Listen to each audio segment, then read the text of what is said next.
Good afternoon, everybody. Roll 'em. 1:30 presentation. I'm Dave Larson. I'm the Western Area Sales Manager for Franklin, and our topic this afternoon is what installers wish manufacturers knew.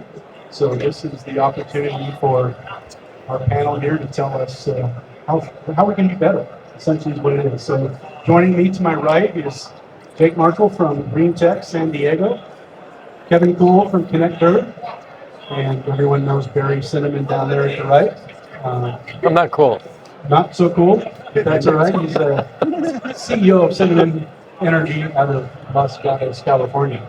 All right, so we'll kind of jump into this, and maybe they can introduce themselves as we get to your questions. So the purpose of the session is for just honest, constructive criticism on how manufacturers can be better, how we can better serve distribution, how we can better serve contractors, and ultimately get down to the homeowner. So I'm going to start with kind of a distribution question, if that's all right, Dave. Sure. So what makes a product easy to sell to distribution in this day and age? What's important for manufacturers to know? How can we make your life easier as a distributor? Okay, so I've been in the distribution space with Greentech for almost 15 years now. So I've seen the best and the worst of of manufacturers' products and how they work with distribution. So one thing is a collaborative effort between the salespeople, right? The sales rep from the distributor and the sales rep or account manager from Franklin. And if we can have good conversations behind the scenes with the best interest of the customer in mind, or the contractor in mind, and the homeowner in mind, then things tend to work out. Another extremely important piece is we love a low SKU counts, which Franklin does a very good job on. You and some of your competitors do a good job there. We prefer not to have 80 to 100 SKUs for a battery product, and honestly, a long-standing working relationship with manufacturers who we trust, right? And there's a lot of handshake type trust, and there's contractual trust as well, which we have both with our key partners. And we have both with Franklin, and longevity with your employees, and not a lot of high turnover. So we know the faces, we know the names, is extremely important too. We have that at Greentech. When we have that with our manufacturers, it promotes healthy conversations and healthy transactions. Excellent, thank you. I think we do have maybe the fewest number of SKUs of any manufacturer, except for ConnectDER. Yeah. Good transition. Good segue. We have 3. So, yeah, Kevin, maybe you can talk a little bit about. You're also a manufacturer, but you work with us, another manufacturer. How does that look in the market, and what can we do better, or what are we doing well to support you? Yeah, thanks, Dave. So, great collaborative partnership between ConnectDER and, we, of course, are the form factor, the meter socket adapter is really our specialty, and something that we've been doing for 15 years now, and are proud to be partnered with Franklin. I think, collaboration between sales is super important. So, and I have a couple of my counterparts here kind of in the room, learning what's in the best interest of customers, what customers are asking for, how we can potentially adapt our product.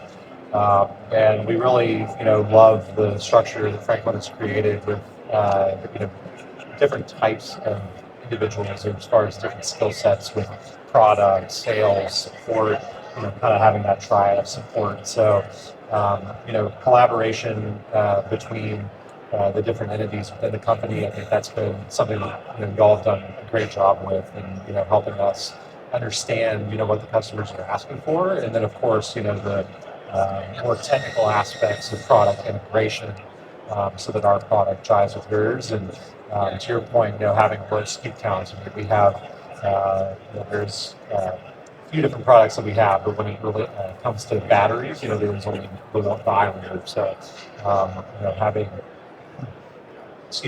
not having a high level of variance in that is certainly a good thing, and is matched with the value of the company. Good, thank you, thank you. Kind of a general question, I imagine Barry's going to want to jump in here. What does good long-term support look like from a manufacturer, from an installer's perspective? I got a graph up here that might help.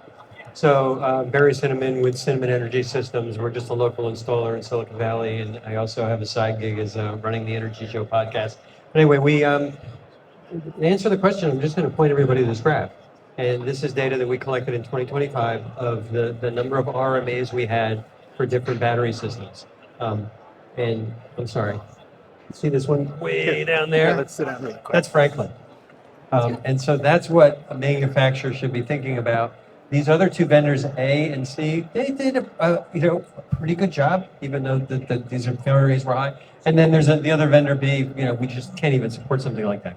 So, David, your question about what should manufacturers do? They should strive for very, very high quality levels, and there's lots of reasons for that. But very specifically, what can you do now? I had an interesting meeting about 15 minutes ago with somebody from Franklin that I never knew existed, and I don't think I'm ever going to need to talk to, and that's Darcy White over here. We don't have service issues. The first time we ever had a service issue with a battery that turned out to be bad, it was like, we don't know what to do. So focusing on reliability is really important, and if you're selling a third-party ownership TPO product, since the warranty obligation basically for the life of the system is on the shoulders of the installer selecting equipment, it becomes even more important to maintain profitability. Thank you. Nice endorsement, Barry. Appreciate that. Okay, so let's continue on, kind of to balance this out a little bit. What are manufacturers doing better today than they did 5 years ago? How does that translate to installers, installation, and distribution?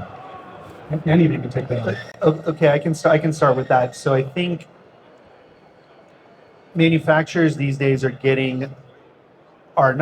they are more educated on the cash flow aspect of the business, and a contractor and the challenges they have day to day, especially in a growth stage of for a contractor, and how important it is to have cash available, and where you're sourcing cash, and the general financial health of a contractor has kind of come to fruition over the last 5 years. We've seen a lot of folks go under, not necessarily because they ran bad businesses, but because they ran out of cash. And that's been something that we've certainly been collaborating with our manufacturing partners and our contracting partners to put in programs to help that with direct pay and with different safe harbor programs and things like that. So I think manufacturers have done a better job there in the past 5 years. Thank you.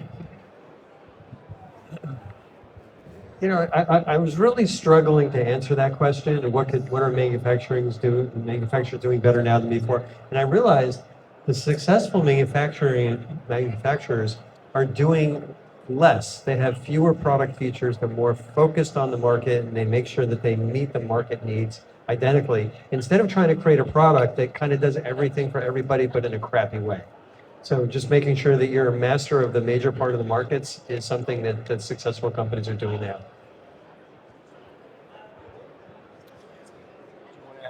I can piggyback off of that, and I think it goes back to the support. How a lot of manufacturers these days are supporting their customers, providing continuing education, training, materials and resources, but also, as Barry said, not trying to solve every issue, right? And now that we have more and more manufacturers in this space, there's some that are able to focus on, which I would say ConnectDER is a part of, the meter socket adapter, we largely consider it our form factor. And there's a very specific set of issues that our product solves, and focusing on that, has great results for the installer customer, and then of course the experience of the end customer, in this case, the homeowners that we're all working to serve. Great, thank you. Kind of a different look on things. What's the first thing manufacturers consistently underestimate about what's happening out in the field? I'll give that one to Barry first. What manufacturers underestimate is making sure that their service department is able to deal with the expanding number of issues that happen as you start manufacturing more and you sell them. Sales are good, marketing is good, sales are good, shipments are good, but when there's issues, it's very, very hard to ramp up that service department. That hasn't been a problem with Franklin because there hasn't been any service, but we've seen that situation happen with other companies. Jake, I'm going to kind of turn that to you though. What's one thing that we consistently underestimate about distribution? Okay. Well, I hope you don't underestimate it, but I certainly know, new products to the market could certainly underestimate the add value that distribution brings to the table. Going back to the cash flow conversation, going back to the OpEx that distribution can cut for you. And, there's been a lot of new entrants to the space in the past, 10 years, obviously. I mean, this is a hot industry. It's especially Southern California being a hot market. And, the first thing I see contractors do sometimes is, oh, I need to get a warehouse. I need to go buy trucks. I need to spend money as fast as possible to get into this business. But that's not the case, right? You can partner hard with people who have those resources in place and build your business how construction companies are supposed to be built, right? Construction companies are supposed to be built over a long period of time on profitable business. It's not something that should take capital investment to grow. It should be grown on profits, and in order to grow on profits, it takes a little bit more time and takes a little bit more patience, and it takes really good partnerships. So that's something I see new entrants to the space, manufacturers underestimating that. Yeah, I can see that for sure. Couple of related questions. I like this one. What makes a product easy to sell or distribute in this day and age? Why is it important for manufacturers to focus on distribution? Barry, you're a big distribution fan. Why do you use distribution? So the secondary question is why we use distribution. I've done things both ways, but until about 10 years ago or so, we were buying large quantities of things, a container of modules, put it in the back, filling up our warehouse with these things and buying big quantities, and then kind of handling all the kitting and everything else on our own independently. And what I saw happening is we had all these leftover products in the warehouse. 7 of these old modules, 12 of these inverters, whatever, that's just obsolete. So it's almost impossible to match the large quantity purchases of equipment with what you're going to be using every week. We started working very closely with Greentech about 7 or 8 years ago, and basically they became our logistics arm. And we basically tell them what our orders are going to be, what we're going to be demanding. We tell them when we sell, and we say we're going to install it in 45 days. And the week before we install it, they deliver a kit with everything on it. We kind of own the inventory, but we don't need to handle the logistics. We grew by like a factor of 3 through really internal profits, but we actually were spending less money. Our cash flow just went through the roof. As we leveraged distribution, it costs 10%, 12%. Distribution is expensive, but when you look at the savings you have from inventory efficiency, space efficiency, lack of dead products to sit in the warehouse and gather dust, it ends up saving a lot of capital. I can kind of take on the part of the question about, what makes a product easy to sell or not. And, a product that solves a significant pain point, for the end user, it's going to make it easy to sell. So, it's Franklin's commissioning experience, some of the electrical work, that our product will help installers not need to perform as a result of the product being available and used in conjunction. Makes my job certainly easier when that there is a significant amount of pain in what the product is designed to alleviate. Thanks for teeing me up. Kevin, next question, right in line there. What part of commissioning causes the most callbacks and why? I imagine Barry wants to answer that, but I kind of want to hear it from Jake as well. Because he's You can go also first pretty on close to that installers. I thought you said commission, and it's always a pain in the ass to fill out all the paperwork for the salespeople's commissions every single month. But when it comes to commissioning, it's something that should just happen smoothly, and it has to happen fast, because ideally you want to get a job done in one day, and you want the team that's on the job hanging everything up to turn it on and make it work. Because if that doesn't happen, somebody else has to come back and turn it on and then fix it. So you end up with this very bad cycle of the electricians not installing it perhaps properly. They don't even know it doesn't work. You have to send somebody back to fix it. If the commissioning process is very fast, if it can ideally even be done maybe without a lot of sun, which happens in the winter, that's all going to improve the company's efficiency. Yeah, so I think everybody here has heard the term pay when paid. The commissioning piece of the install triggers a lot of payments, and that includes payments to me as a distributor, that includes payments to the contractor from the homeowner or the finance company.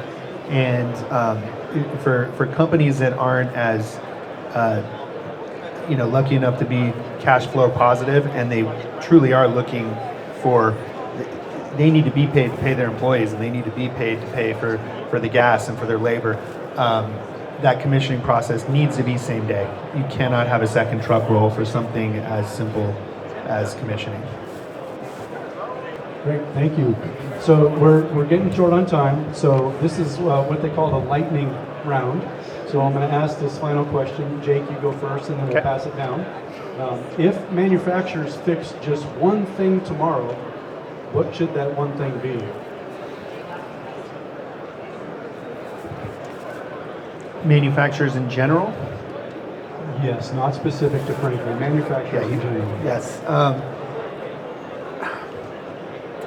So I don't want to steal Barry's thunder here, because I know he's going to say invest in your tech support, invest in your O&M support as you grow. But that is absolutely pivotal, and being able to pivot with policy and code adjustments, as we move through cycles. Having one product is great, but if it doesn't do everything it's supposed to do, you're going to have problems. So you have to have plans in effect to move with the market. And if you can do those two things, I think you're looking pretty good. Yeah, so I would say probably, increasing how robust the literature is, generally speaking, across manufacturers and resource centers that are available for users, both in the interest of time for the employees of the manufacturer, but also in the interest of the customers being able to access those resources in a seamless and easy way. So access to information, essentially making access to that information that's relevant to each manufacturer more accessible. Well, Jake, you anticipated what I was going to say. So I'm going to kind of accentuate that a little bit. I think the policies change really fast. Rules change really fast. Module level power electronics went away really fast. And so the ability of a manufacturer to change the product at lightning speed from product to manufacturing to firmware to support is really, really important. And there's some companies that do a good job of that. They can make changes in 6 months or so, or 12 months. And there's some companies that take 3 or 4 years to do that. The companies that are making those changes, reacting to new policies perfectly, are the ones that are going to really thrive. Great, thanks, guys.